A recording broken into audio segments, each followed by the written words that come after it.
that I'm talking about my gear, let me throw out another piece of equipment that I think is really nice.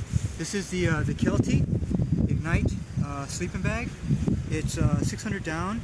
I can't remember if it's duck or goose feather. It might be duck. Don't quote me on that. It's either duck or goose feather. I think for the price, it's probably one of the best bargains out there.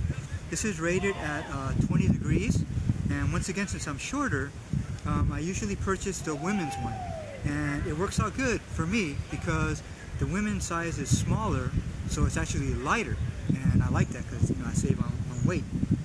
Also, when a bag is rated, from my understanding, if it's like rated at 20 degrees, that's for a male.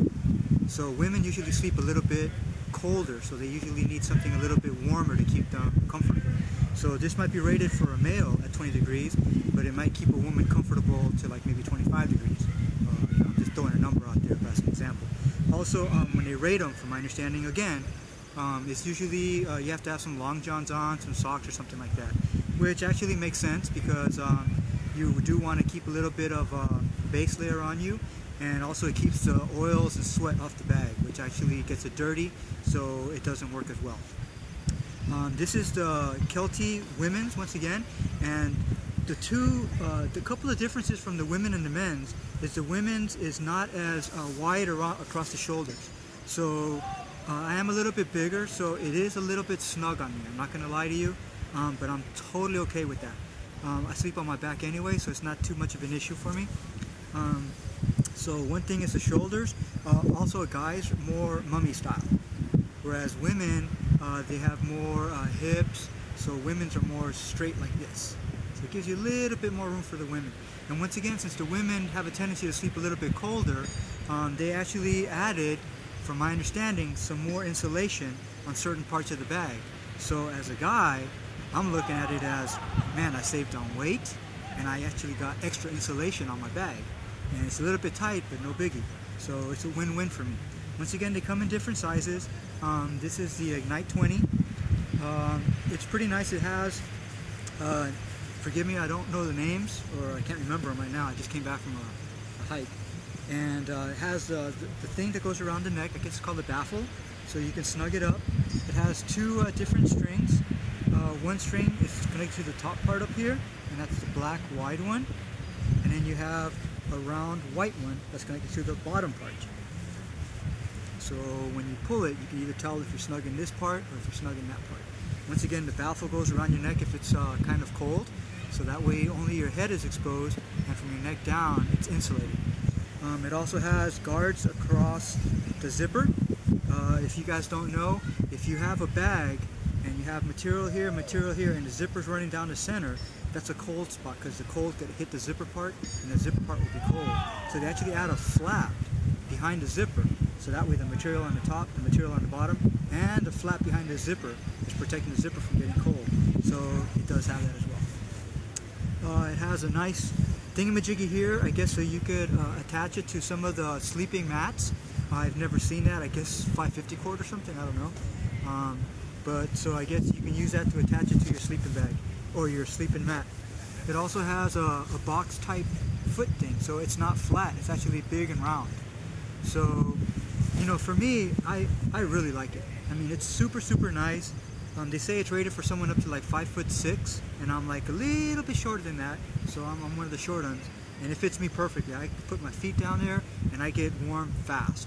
If the bag is usually a little bit larger than your body, then it takes a little bit longer to heat that part up because that's part of the bag that doesn't have the body touching it, to get the warmth going. So all in all, it's a fantastic bag. It shrinks up super small too. It does not come with the compression sack, but I have another sleeping bag, and the other sleeping bag is, I think it's called Swiss Gear. You guys probably recognize it. It's a really common bag. Oh, Swiss Sport. It's made by a company called Swiss Sport, and amazingly, it's the same size or the same weight as this bag here, but it's insulated material. And whereas this one is rated for 20 degrees, the Swiss Sport is rated for 30 degrees. So I like the Swiss Sport a lot. The only thing I have to say that I don't like about the Swiss Sport is it's slippery as heck. I swear to you, I don't know what it is, but I could put it on any sleeping mat and it'll slide off. if I'm on any type of incline, I'll start literally sliding downward. Go figure, it's just the way it is.